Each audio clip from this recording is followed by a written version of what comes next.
In this video, this is the part 3 of the historical background of Constitution of India. What is the historical background of Constitution of India? So in this video, we will first learn about in the last video, we looked at the Government of India Act 1919, and in this video, we will look at the Simon Commission.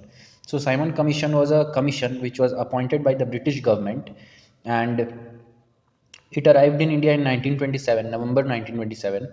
That is, British government had appointed it in 1919, and it had to inquire into and report on the working of the government, and the Government of India Act and the policies of the government after 10 years. That is, it should arrive in 1929, but it arrived 2 years before in 1927, and it was known as the Simon Commission because it was chaired by Sir John Simon. So it was known as the Simon Commission, and the Commission submitted its report in 1930, and it recommended the abolition of diarchy, extension of responsible government in the provinces, establishment of a federation of British India and princely states, and continuation of communal electorates, and so on. So these recommendations of the Commission were not very much were not very much welcomed by the Indian people.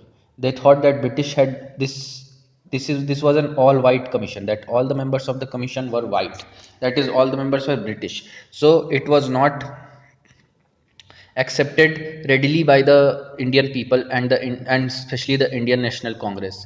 And so there were large scale demonstrations in all the parts of India of Simon Go Back, and people were shouting the slogan Simon Go Back, because the people thought that it was not possible that the British would decide India's fate and future, and without any member in the commission. Indians should have the authority, and Indians should have the authority as well as responsibility, and Indians should have the right to decide their own fate and future, and not the British. So Simon Commission was not very well accepted by Indians and all the parties as well as the Indian National Congress, and the recommendations that it gave were also not very well accepted by the people, and it was greeted by the slogan Simon Go Back. So this was all about Simon Commission. You have to remember that it was a commission which was appointed to inquire into and report on the working of the government and its policies after 10 years of Government of India Act of 1919.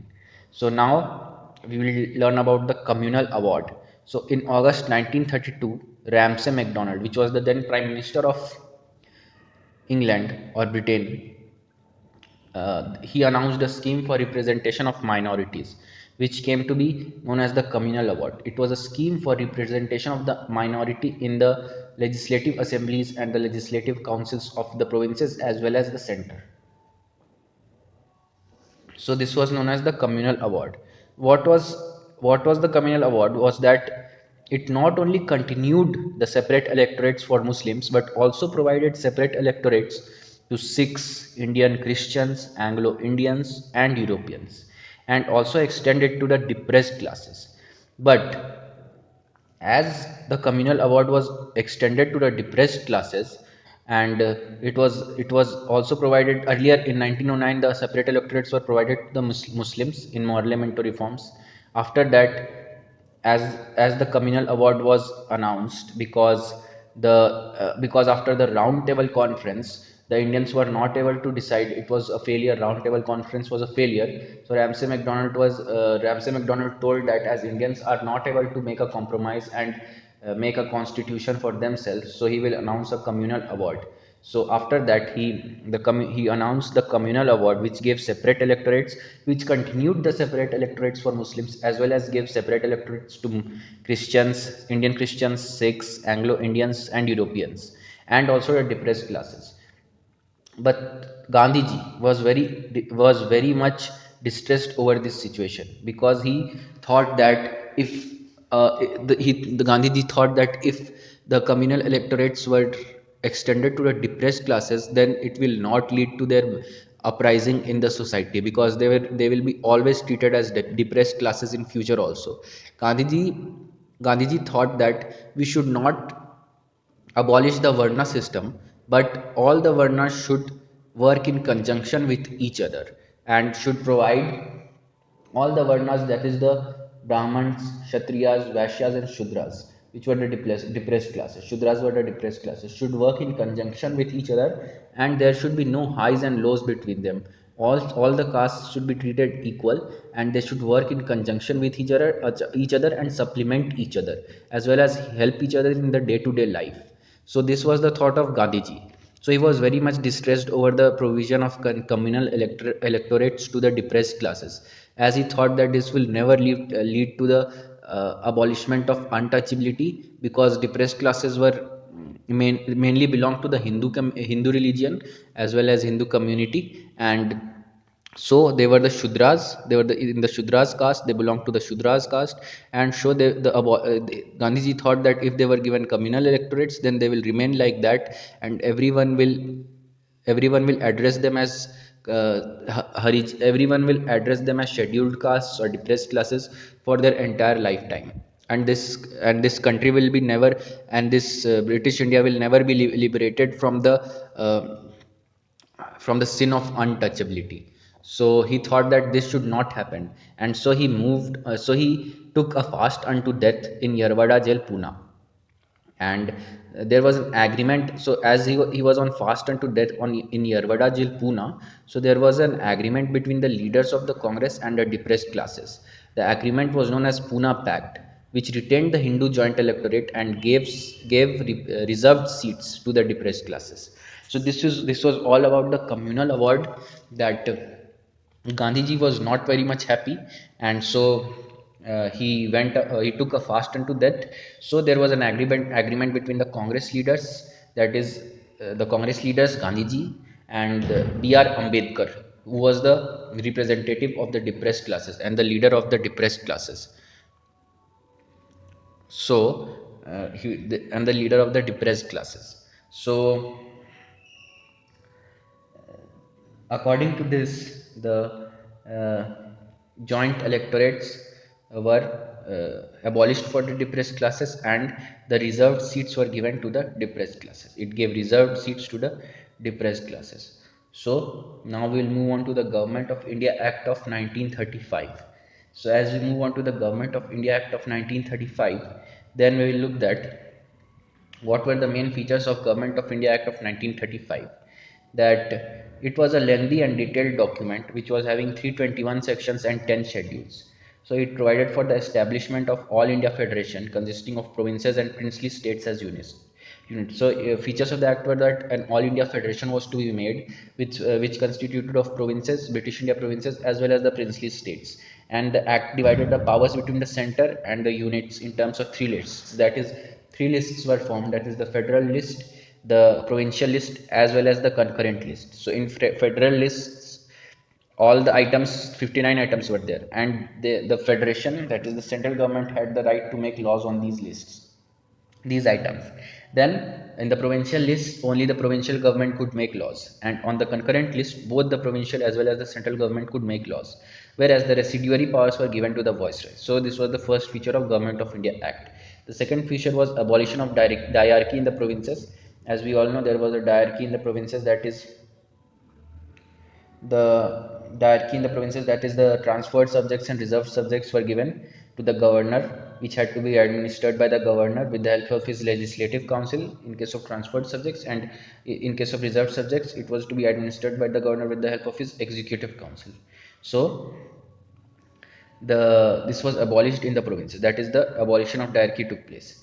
Then Act also introduced responsible governments in the government in the provinces, and governor was required to act with the advice of ministers. After that, the third feature was that it provided for the adoption of diarchy at the center.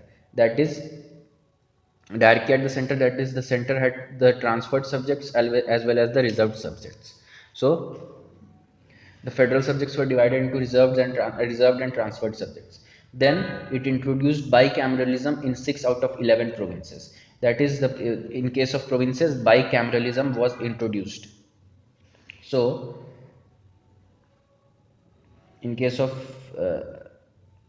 in case of provinces, that is, out of 11 out of in case of 6 out of 11 provinces, that bicameralism was introduced in 6 provinces. So these provinces were Bengal, Bombay, Madras, Bihar, Assam, and the United Provinces. That is, Upper House Legislative Council and Lower House Legislative Assembly were introduced in them. The fifth feature was that it extended the principle of communal representation by providing the separate electorates for depressed classes. That separate electorates was provided to the depressed classes, and it abolished the Council of India. This was the sixth feature. It abolished the Council of India, and Secretary of State for India was provided with a team of advisors. Then it also extended the franchisee, that is the right to vote, to 10% of the total population got voting right. After that, it provided for the establishment of a Reserve Bank of India and to control credit and currency of India. And it provided for the establishment of a Federal Public Service Commission and Provincial Public Service Commission, as well as Joint Public Service Commission. It provided for the establishment of a federal court, which was set up in 1937. So all these were the 10 features of uh, Government of India Act of 1935. I will repeat again. I will repeat again. What were the features? The features were that, firstly, an all India federation consisting of provinces and princely states was to be formed, and the items were to be divided into federal list, concurrent list, federal list, provincial list, and concurrent list. And residuary powers were to be given to the viceroy. Then abolition of diarchy in the provinces. After that, it provided for the abolition. It provided for the adoption of diarchy at the center. That is the central. That is the Federal subjects, central subjects were to be divided into reserved as well as transferred subjects. Then bicameralism was introduced in 6 out of 11 provinces. It extended the principle of communal electorates to separate electorates, communal electorates, separate electorates to depressed classes, abolished the Council of India, and gave advisors, team of advisors to Secretary of State for India. It extended the voting franchisee to 10% of the population. It provided for the establishment of Reserve Bank of India. It provided for the establishment of Federal Court of India in 1937. It was established, and it provided for the establishment of State Public Service, Central Public Service Commission, State Public Service Commission, and Joint Public Service Commission. So this was all what was in the Government of India Act of 1935. And then came the Indian Independence Act of 1947. So the Government of India Act was made, but it never came into being. That is, it was never followed. So most of our constitution, most of the features of our constitution have been taken from the Government of India Act 1935. But at that time, as World War II started, so the Government of India Act 1935 never came into force. So all the features of the Government of India Act were never brought into force. Now we will learn about the Indian Independence Act of 1947.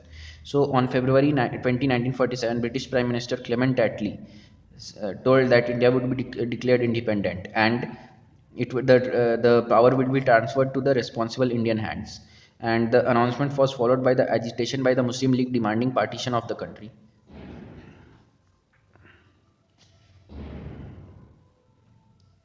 Then the Lord Mountbatten, the then Viceroy of India, put forward the partition plan known as the Mountbatten Plan. So this plan was accepted by both the Congress as well as the Muslim League. After that, after the Mountbatten Plan, immediate effect was given to the plan by enacting the Independence of India Act 1947.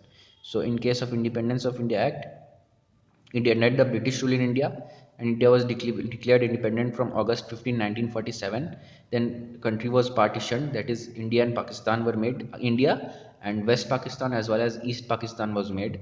So at that time, then abolition of office of Viceroy was done, and the Governor General's post was remained, but abolition of office of Viceroy was done, and Governor General was to be appointed a British King on advice of Dominion Cabinet. So Governor General office was there. He was to remain the Governor General of India, but the office of Viceroy was abolished. Then it empowered the constituent assemblies of the two dominions to frame and adopt any constitution, that they could adopt any constitution. And it abolished the office of Secretary of State of India. Then it proclaimed the lapse of British paramountcy, and it discontinued the appointment of civil services and reservation of posts by the Secretary of State for India. Then it dropped the title of Emperor of India from the royal titles of King of England, and Also, it empowered the constituent assemblies of both the dominions to legislate for their respective territories, that they could make laws. The dominions of both the dominions could make laws for their respective territories.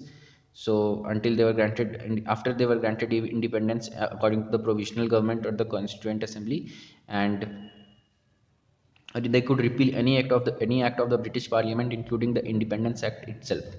Then, after that, one of the most important features was that it provided for the governance of each of the dominions and the provinces by the Government of India Act of 1935 till the new constitution was framed, and it empowered both the dominions to frame any constitution for themselves. So these were all the features of the India Independence Act of 1947, and it deprived the British monarch of his right to veto bills, but the right was reserved for the Governor General. So, after the independence, Lord Mountbatten became the first Governor General of the new Dominion of India, and Jawaharlal Nehru became the first Prime Minister of independent India. So, the Constituent Assembly of India was formed in 1946 and became the Parliament of Indian Dominion.